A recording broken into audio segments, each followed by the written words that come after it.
Hare Krishna, everyone. Danavat pranams. Jai Srila Prabhupada. I hope you are all well. Welcome to this month's edition or episode of Bhagavad Gita as it is Bite-Size Talks, where we get together every now and then to read a verse from the Bhagavad Gita as it is.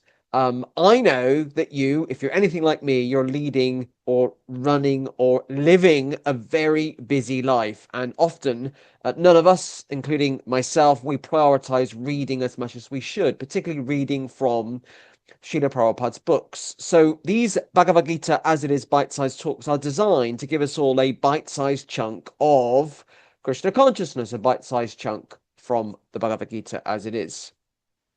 Also, as you know, we've been doing this for well over a year, actually over a year and a half. So you'll also know by now that we have a very strong preference here at the Hare Krishna Project for only reading from Srila Prabhupada's original authorized 1972 Bhagavad Gita. That's our way of honoring and showing respect to and for Srila Prabhupada. We, of course, recognize there are Bhagavad Gita as it is editions after 1977, after Prabhupada left the planet, but we have a strong preference for reading what Prabhupada himself personally authorized, approved, rubber stamped, and sanctioned. So this is why we read only from the 1972 edition. Do not forget as well, if you go to the Hare Krishna Project website, if you click on shop, you will see that we do sell original copies of Srila Prabhupada's books, such as the Bhagavad Gita as it is, and other books as well. Because believe it or not, a number of Srila Prabhupada's books have been edited over the years. But they are brand new print books. Somebody once asked me, why are you selling old books? We're not selling old books. I say this every time, but I have to make the point. They're brand new books in terms of the quality of the print, but they're the original text. Okay, if you're watching this on YouTube, you will be watching this in the playlist with the other talks from the Bhagavad Gita as it is bite-sized talks series, so you can see all the other talks that we've produced here at the Hare Krishna Project.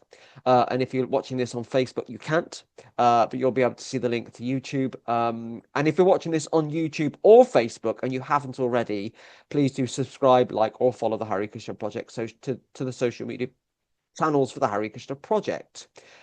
We have a growing supporters network, and I incredibly appreciate each and every one of you. Okay, so this month, on this occasion, we're reading from the Bhagavad Gita as it is, chapter 2, verse 13, and it's a lucky one for us. Okay, so this is the verse. As the embodied soul continually passes in this body from boyhood to youth to old age, the soul similarly passes into another body at death. The self-realized soul is not bewildered by such a change. And this is the purport, or commentary is another term we could use. This is the purport of A.C. Bhaktivedanta Swami Srila Prabhupada, and explaining what this verse means. Since every living entity is an individual soul, each is changing his body every moment, manifesting sometimes as a child, sometimes as a youth, and sometimes as an old man. Yet the same spirit soul is there and does not undergo any change. This individual soul finally changes the body at death and transmigrates to another body, and since it is pure to have another body in the next, and since it is sure to have another body in the next birth, either material or spiritual, there is no cause for lamentation by Arjuna on account of death, neither for Bhisma nor for Drona, for whom he was so much concerned. Rather, he should rejoice for their changing bodies from old to new ones, therefore rejuvenating their energy. Such changes of body account for varieties of enjoyment or suffering according to one's work in life.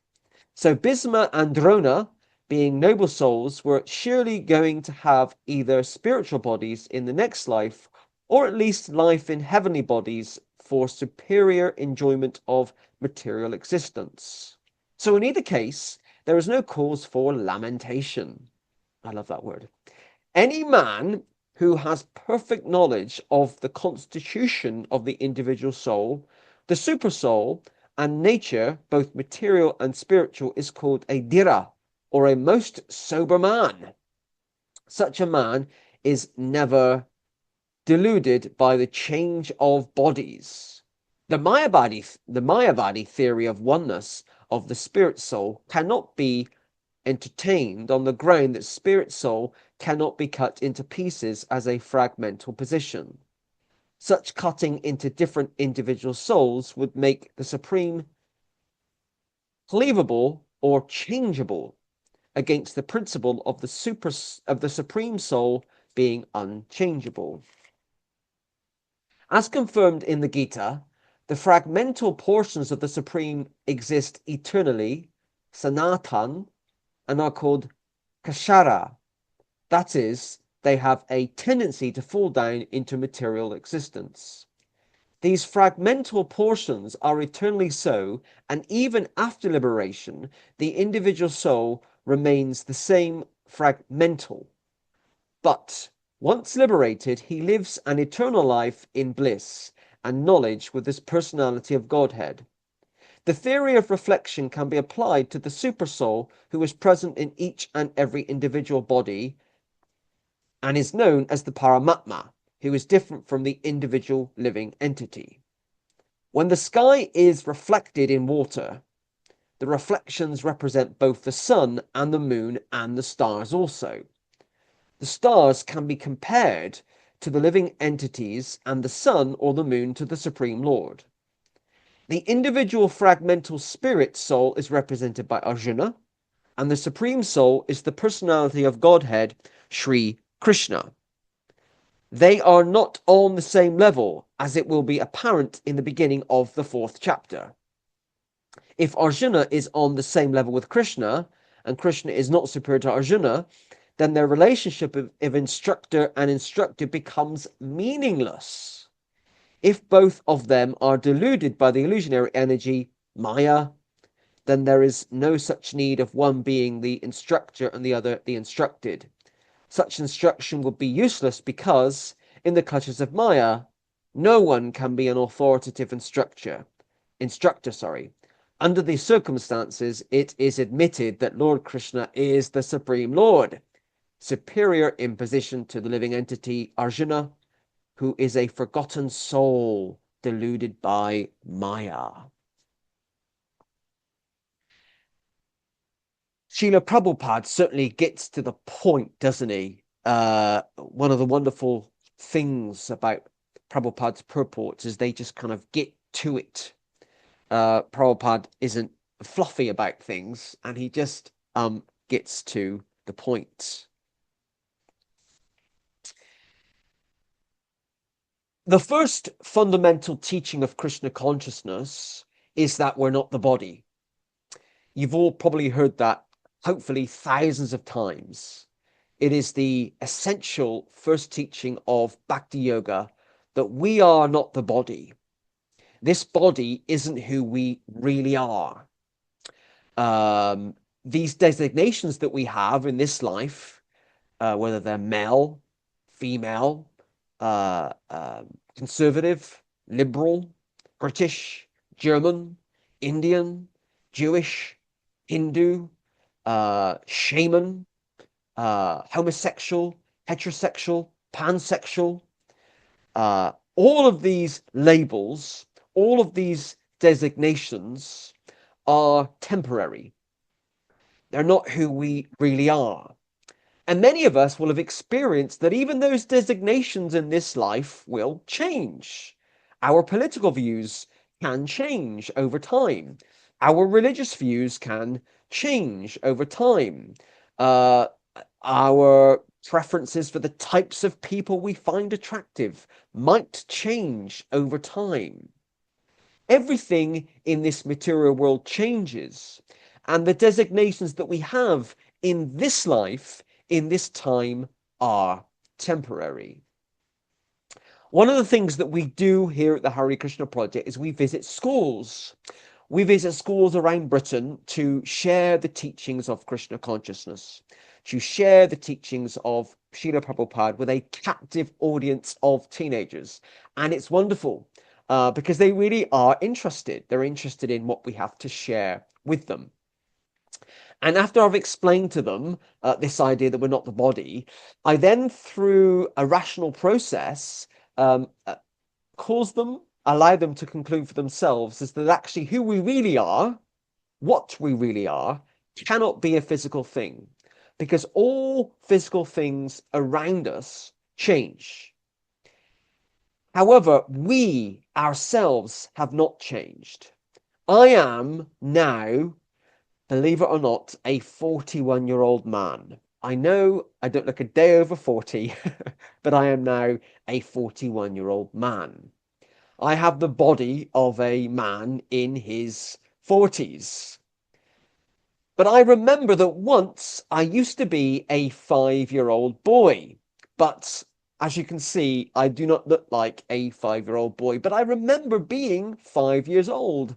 I remember playing in the garden with my brother at the age of 5. I remember going to visit my grandparents at the age of 5. That was me.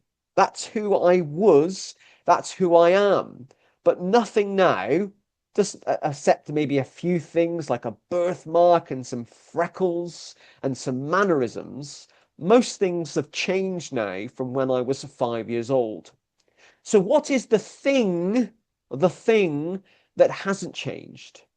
Well, we're taught by Lord Krishna, we're taught by Srila Prabhupada that thing, sorry to use that word, but that thing is the soul. It is the soul that doesn't change. And in fact, as was once explained to me incredibly well, we are not human beings in this life having a spiritual experience. We are spiritual beings having a human experience. We're not, the correct phraseology or the correct way to perceive it is we don't have souls. We are souls. We're all unique individual souls that are eternal.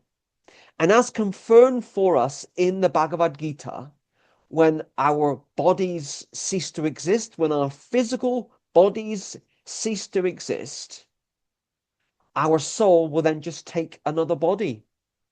Just like the changing of clothes, or the changing of our socks, or the changing of our jumper or our shirt from day to day. At the time of death, at the time of physical death, we ourselves, as individual spiritual beings, will just take birth in another body. And as confirmed by Srila Prabhupada, this can be a physical body or a spiritual body. So that's what we do here at the Hare Krishna Project. We visit schools and we explain their very simple message that we are not the body. The body isn't who we really are. Actually, we are eternal, individual, spiritual beings with unique personalities because we are all intrinsically different. But ultimately, we all have the same source. And if we have a personality, and if we are personal or personable, the source that we've come from must also have a personality. Because if you look at all things around us, they're very similar to their maker or their creator. So ultimately, the source that we've come from must also have or be a personality. And that is Krishna, the supreme personality of Godhead. And as taught by Srila Prabhupada and all the acharyas before him, and many teachers in the Gaudiya Vaishnava tradition, the best way to connect the two, the individual soul with the supreme soul or the super soul Krishna, is through bhakti yoga. Through bhakti yoga. Connection through yoga. Connection through bhakti yoga. And we're taught by Prabhupada that the best way is through chanting the names of the Supersoul by chanting Krishna's names. Hare Krishna, Krishna Krishna, Hare Hare, Hare Rama, Rama Rama, Hare Hare. That is the Yuga Dharma for this age, to connect ourselves as individual spiritual beings with our source, Krishna, through chanting Krishna's names over and over again. If you're not chanting yet, or if you're just chanting a few rounds a day, I would encourage you, A, to start chanting, or B, to increase your level of chanting. Krishna consciousness is a beautiful philosophy.